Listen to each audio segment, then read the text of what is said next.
In the United States alone, there are over 3 million lifetime wheelchair users. Have you ever thought about what it's like to be in a wheelchair? How about some of the challenges that you face on a daily basis? Well, I posed this very question to my friend Ty. He's been in a wheelchair for 10 years and has muscular dystrophy. Three biggest challenges that he faces are transferring from one vehicle to another, opening doors that don't have the handicap accessible button, and getting to things on his backpack. For these three things, he's dependent on somebody else. In 1776, we signed the Declaration of Independence.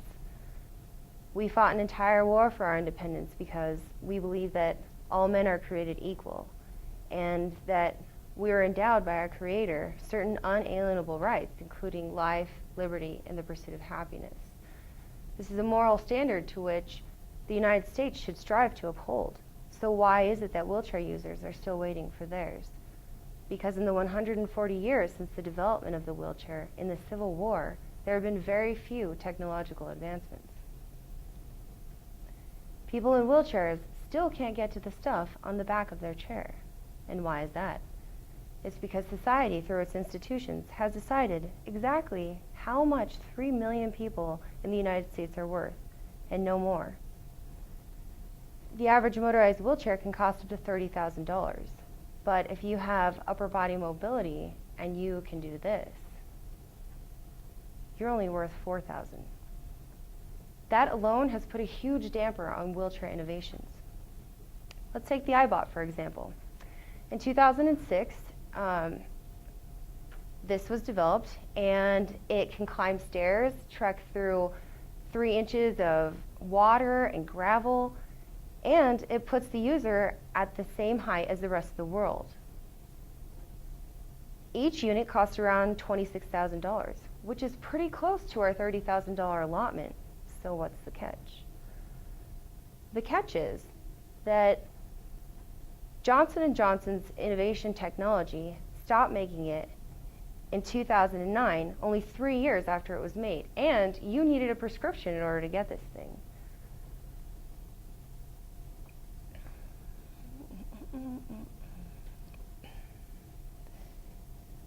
They stopped making it because it wasn't a profitable business model. And I don't remember reading that in the Declaration of Independence. So I say, let's put our institutions aside and take innovations, or take independence into our own hands by getting people closer to their own independence who are in wheelchairs. We can do this by getting them access to the stuff they already have, which is the stuff on the back of the chairs. So I developed a prototype of a robotic arm that retrieves things from the back of a chair and brings it to the front at the convenience of the user. My product, Hobson, is one small step toward making life in a wheelchair less inconvenient. It's the dependable solution offering independence. Dependable because we've already used robotics to explore the surface of Mars and to greatly improve surgical procedures. This is a simple design. What we need to do is work together to manufacture it. Our goal is to make this technology available, inexpensive, and robust. And that we need to move wheelchairs into the 21st century, and that begins by making a fully functional Hobson.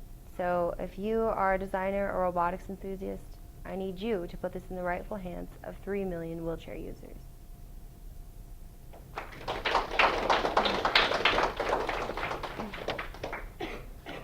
Any questions? To have you make this?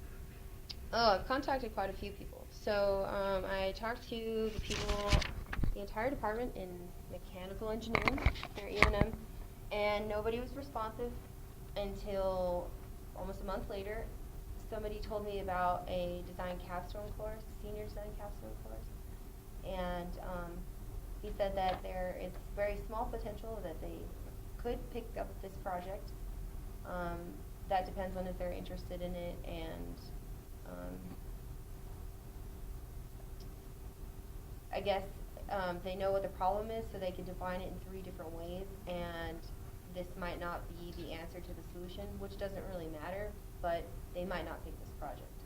And so Maggie's also contacted somebody else.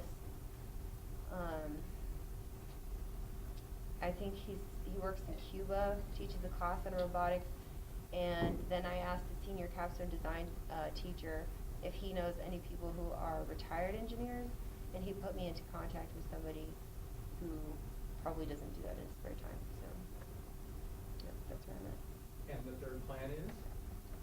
And oh, what, my movie? Oh yeah, so I'm making a movie, and it's sort of almost done, and we're gonna put that online, and hopefully someone will take some interest.